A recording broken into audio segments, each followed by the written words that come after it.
Programme में एक बार फिर खुश आमदीद। जुवाले साहब, अब इस फैसले से भी ये जो 55 रुपए इजाफा हुआ, इससे चले अपोजिशन तो अपनी जगह पे, लेकिन आपकी जो इत्तेहादी जमात है पीपल्स पार्टी, वो भी इत्तफाक नहीं करती ना, वो भी तनकीद करती है, वो भी कहती है कि हुकूमत अपने अखराजात कम करने के बजाय अवाम के ऊपर बोझ डाल रही है। तो इत्तेहादी जमात क्यों मुत्तफिक नहीं है आपके इस फैसले से? देखिए, बात यह है कि जब भी महंगाई होती है और जब पेट्रोल प्राइसेस बढ़ते हैं तो अवामी हुकूमत और हमें भी एक नुकसान तो होता है, क्योंकि हमारा वोट बैंक है, हमारी आवाम है, हमारे लोग हैं, हमारे हलके होते हैं।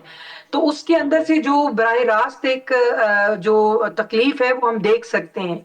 लेकिन आपको मैंने बताया कि ऐसी रियासतों की जिंदगी, रियासतों में और रियासत के मामलात में और हुकूमत में ऐसा कभी वक्त आता है जब आपको बहुत सख्त फैसले करने पड़ते हैं, जिससे आप मईशत को बचा सकते हैं, आपकी सियासत जो है वो दांव पे लग जाती है। तो यही हुआ हमारे साथ भी कि हमने मईशत को बचाने के लिए, रियासत को बचाने के लिए, रिट को बचाने के लिए ये ना चाहते हुए भी जो है वो फैसला हुआ, और बड़े भारी बोझ के साथ, भारी दिल के साथ जो है वो फैसला किया। इसमें इत्तेहादियों का जो रवैया है या इत्तेहादियों की जो सोच जी। है वो हमारी भी यही है। हम भी अपनी आवाम को डालना नहीं चाहते, और खुदा ना खास्ता है कि खित्ते की जो सूरत हाल है वो बेहतर हो जाए, ताकि इस क्राइसिस से हम सब लोग निकल जाएं। और अगर खुदा ना खास्ता अगर इस ये सिचुएशन बरकरार रहती है तो हमने अपने तेल के जो जराए हैं वो दूसरी तरफ भी ढूंढने की कोशिश कर रहे हैं।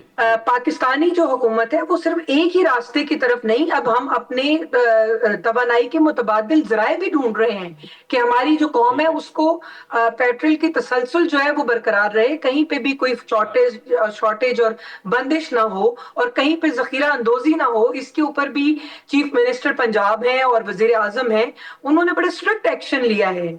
और मैं ये समझती हूँ कि यहाँ पे अवाम को और जो हुकूमत के साथ जो इत्तेहादी हैं उनको इंशाल्लाह ताला हमारे साथ है और एतमाद रखने की जरूरत है कि ये अवामी हुकूमत है। इंशाल्लाह हम पर वो हम्म। ये बोझ आया है तो इसका रिलीफ भी मिलेगा, लेकिन हाँ, थोड़ा सा हालात जो है वो थोड़े से बेहतर हो जाए। बेहतर।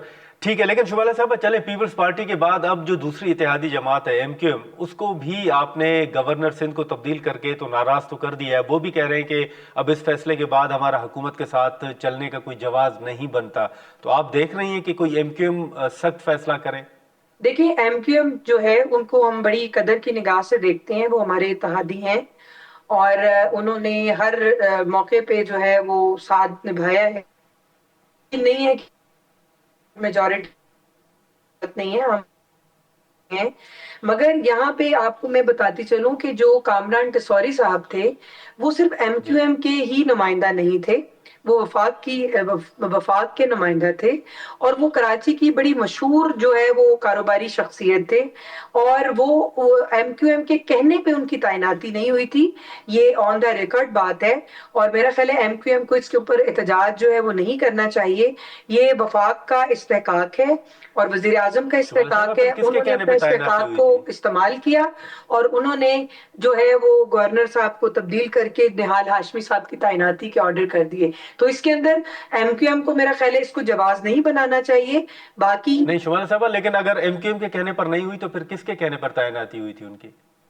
उनकी, देखिए बात सुने, बात यह है कि वो एक जानी पहचानी कारोबारी शख्सियत थे, वो बड़े अच्छे तरीके से उस टेन्योर को लेकर चले हैं। और अब इंशाल्लाह चले उम्मीद ठीक। करते हैं कि जो नए जो तैनात हुए हैं गवर्नर निहाल, एडवोकेट निहाल हाशमी साहब, वो भी इत्तेहादी जमातों को और एमक्यूएम को पाकिस्तान की बेहतरी के लिए, कराची की बेहतरी के लिए और सिंध की बेहतरी के लिए जो है वो अपने साथ लेकर चलेंगे। और इस वक्त 25 अरब का जो प्राइम मिनिस्टर साहब ने कराची के लिए जो पैकेज अनाउंस किया था उसके लिए अपना किरदार अदा करेंगे।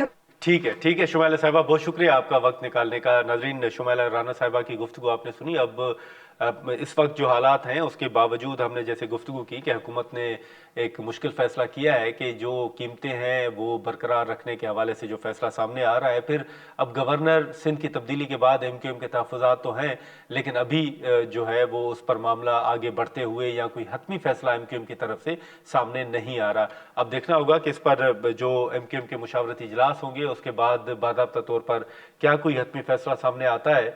आज के प्रोग्राम में इतना ही, इजाज़त दीजिए, अल्लाह हाफ़िज़।